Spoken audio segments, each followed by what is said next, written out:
আজকের ব্লগে দেখাবো আমাদের কলেজ থেকে কোথায় পিকনিকে নিয়ে যাওয়া হয়েছিল অ্যান্ড সবাই মিলে কি কি মজা করেছিলাম সবকিছু। তো চলেন ব্লগটা শুরু করা যাক। যেহেতু ওই দিন আমাদের পিকনিক ছিল, তা আমি আর আমার ফ্রেন্ড মায়েশা আমাদের বাসার নিচে ওয়েট করছিলাম আরেকটা ফ্রেন্ডের জন্য। তো আসার পর আমরা ডিরেক্ট চলে গিয়েছিলাম কলেজে, আর আমাদের কলেজে যেতে বলা হয়েছিল 8টার মধ্যে। তো আমরা 7:40-এর দিকেই কলেজে চলে গিয়েছিলাম। আর এদিকে আমার ফ্রেন্ড দাঁড়িয়ে দাঁড়িয়ে মজা করছিল, তো এটারই আমি একটু ভিডিও করলাম। আর এখানে আমরা 3জন মিলেও একটা ভিডিওর ক্লিপ নিয়ে নিলাম। আর আমাদের বাস ছাড়ার কথা ছিল 8টার মধ্যে, বাট একটু লেট হয়েছিল। এখন জাস্ট আমরা সবাই মিলে বাসে এসে বসেছিলাম। আর যেহেতু আমরা 3জন ছিলাম, তাই আমি আর ইশরাত একসাথে বসেছিলাম, আর মায়েশা অন্য একটা সিটে বসেছিল, আমাদের পাশাপাশিই বসেছিল। আর ইশরাত অনেক বেশি এক্সাইটেড ছিল। আসলে আমরা 3জনই অনেক বেশি এক্সাইটেড ছিলাম, কারণ এই ফার্স্ট টাইম আমরা একা পিকনিকে যাচ্ছি, তাও আবার কলেজ থেকে। আর আমাদের বাসটাও ছেড়ে দিয়েছিল, আর 8:30টার মধ্যে আমাদের বাস ছেড়ে দিয়েছিল। দেন বাস ছাড়ার পর এদিকে সবাইকে নাস্তা টাস্তা দেওয়া হচ্ছিল, তো আমাদেরকেও নাস্তাটা দিয়ে দিল। মেনলি নাস্তায় ছিল হচ্ছে চিকেন প্যাটিস, একটা বাটার বন আর সেদ্ধ ডিম। তো সবাই মিলে নাস্তাটাও করে নিলাম। আর এখানে খুব সুন্দর একটা ভিউ দেখা যাচ্ছিল, তাই এটা আমি একটু ভিডিও করে নিয়েছিলাম। আর বাসে সবার নাচানাচি স্টার্ট হয়ে গিয়েছিল, আর সবাই মিলে অনেক বেশি এনজয় করছিল, সেটাই আমি একটু ভিডিও করে রেখেছিলাম। আর এদিকে আমি আমার ফ্রেন্ডকেও একটু ভিডিও করছিলাম, আর আমার ফ্রেন্ড অনেক বেশি এক্সাইটেড ছিল। আর মেনলি আজকে আমাদেরকে পিকনিকে নিয়ে যাওয়া হয়েছিল কুমিল্লাতে। তো ফার্স্টেই আমাদেরকে যে স্পটটাতে নিয়ে আসা হয়েছিল সেটার নাম হচ্ছে ময়নামতি ওয়ার সিমেট্রি, যেটাকে এখানকার স্থানীয় মানুষরা ইংরেজদের কবরস্থানও বলে থাকে। আর জায়গাটা বেশ সুন্দর ছিল। আর আমাদের বাস যেহেতু 8:30টার দিকে ছেড়েছিল, তাই এইখানটাতে আসতে আমাদের 11:30টার মতো বেজেছে, বা 11টা এরকম হবে। আর এখানে এসে আমাদের ঘোরাঘুরির টাইম দেওয়া হয়েছিল আধা ঘন্টার মতো। তো এদিকে আমি আর মায়েশা মিলে একটু ভিডিও করে নিচ্ছিলাম, আর আমরা সবাইকে একটু ছবি তুলে দিচ্ছিলাম। এই জায়গাটাতে ছবিগুলো খুবই সুন্দর আসছিল, যেহেতু চারপাশে একদম সবুজ ছিল অ্যান্ড অনেক ফুলের গাছও ছিল।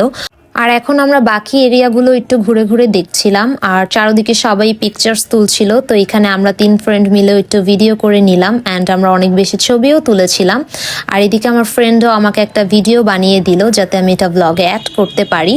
আর ওই দিন পিকনিকে যাওয়ার পর আমাদের সবার কাছে অনেক বেশি গরম লাগছিল, একদমই মনে হচ্ছিল না এখন শীতকাল চলছে, কারণ এই টাইমটাতে অনেক বেশি রোদ উঠেছিল অ্যান্ড সবার কাছেই গরম লাগছিল। আর এখন আমাদেরকে সেকেন্ড স্পটে নিয়ে আসা হয়েছিল, আর সেকেন্ড স্পটটা ছিল হচ্ছে শালবন বিহার। আর আমরা 12টার দিকেই শালবন বিহারে এসেছিলাম, অ্যান্ড এখানে ঘোরাঘুরির জন্য আমাদেরকে 1 ঘন্টার মতো সময় দেওয়া হয়েছিল।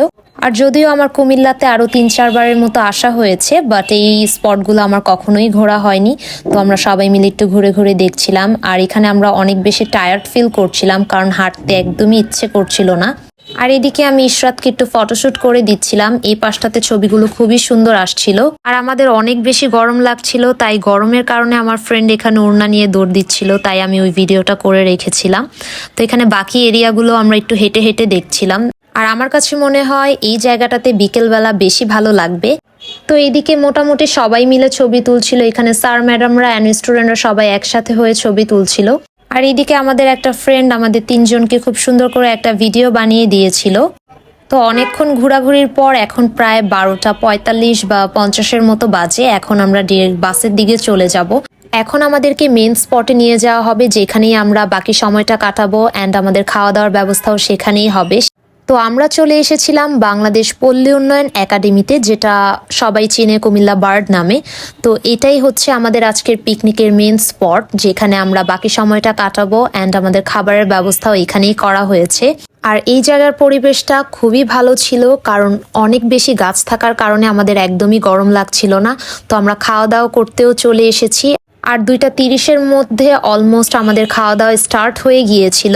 আর এইদিকে আমরাও খাবারটা নিয়ে বসে পড়েছিলাম। খাবারের মেনুতে ছিল পোলাও, রোস্ট, গরুর মাংস, সালাদ অ্যান্ড হচ্ছে সফট ড্রিঙ্কস। তো আমরা খাওয়া দাওয়াটাও স্টার্ট করে দিয়েছিলাম। আর এদিকে আমার ফ্রেন্ড অলরেডি খেয়ে নিচ্ছিল, তো আমি ওইটা একটু ভিডিও করে নিয়েছিলাম। আর খাবারের সময় অনেক বেশি ক্রাউডেড ছিল, যার কারণে আমি আর ভিডিও কন্টিনিউ করিনি। ডিরেক্ট আমি খাওয়া দাওয়া শেষ করে আমি হাতটা ওয়াশ করতে চলে গিয়েছিলাম, অ্যান্ড এখন একটু মেকআপটা টাচ আপ করে নিচ্ছিলাম, কারণ অনেক বেশি গরম ছিল। তো খাওয়া দাওয়া শেষ করে এখানে আমি আর আমার ফ্রেন্ড মিলে হাঁটছিলাম, অ্যান্ড ইশরাত আমাদেরকে ভিডিও করে দিয়েছিল। আর এইদিকে মায়েশা গাছে উঠে আমাদেরকে দেখাচ্ছিল ও নাকি খুব ভালো গাছে উঠতে পারে, আর ও আসলেই গাছে উঠতে পেরেছিল। আরও উপরে উঠতে চাচ্ছিল, বাট আমি মানা করেছিলাম, তাই ও আর উঠেনি। যেহেতু আমরা দুপুরের লাঞ্চটা করে নিয়েছিলাম, তাই চারপাশটা আমরা একটু ঘুরে ঘুরে দেখছিলাম, আর পরিবেশটাও খুবই ভালো লাগছিল। আর 4টার দিকে আমাদের আবার ছোট্টখাট্ট একটা লটারি খেলার আয়োজনও হবে। এখানে দেখতে পেলাম যে ভলিবল খেলা হচ্ছিল।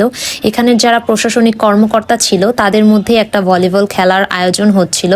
আর যেহেতু আমরা পিকনিকে এসেছিলাম, তাই আমাদের তুলনামূলক একটু বেশি হাঁটতে হয়েছে, তাই ইশরাতের পা অনেক বেশি ব্যথা করছিল, তাই ইশরাত একদমই হাঁটতে পারছিল না। তো এই প্লেসটাতেই মেনলি র্যাফেল ড্র খেলাটা খেলা হবে। তো অলরেডি আমাদের কিন্তু র্যাফেল ড্র খেলাটা স্টার্ট হয়ে গিয়েছিল, আর বাসে ওঠার সময় সবাইকে একটা করে টোকেনের মতো দেওয়া হয়েছিল, যেখানে ডিফারেন্ট ডিফারেন্ট ডিজিট ছিল। তো লাকিলি যার ডিজিটটা তোলা হবে সেই গিফটটা পাবে। আর মোট 20 জনকে গিফট দেওয়া হবে। আর গেমটা শুরুর আগে এখানে একটা স্যার মজা করে একটা গান গাচ্ছিল, আর গেমটা অলরেডি শুরু হয়ে গিয়েছিল। তো একজন একজন করে গিফটও পাচ্ছিল। আর আমরা 3 ফ্রেন্ড অনেক বেশি আনলাকি ছিলাম, কারণ আমরা একটা গিফটও পাইনি। আর আমাদের 3 জনের লটারির লাক অনেক বেশি খারাপ। আমরা আগের থেকেই জানতাম আমরা একটা গিফটও পাবো না। তো অলমোস্ট 6টা বেজে গিয়েছিল, সবাই মিলে ডিরেক্ট আমরা বাসে উঠে গিয়েছিলাম। আর ইশরাত অনেক বেশি টায়ার্ড হয়ে গিয়েছিল, কারণ ইশরাতের অনেক পা ব্যথা ছিল।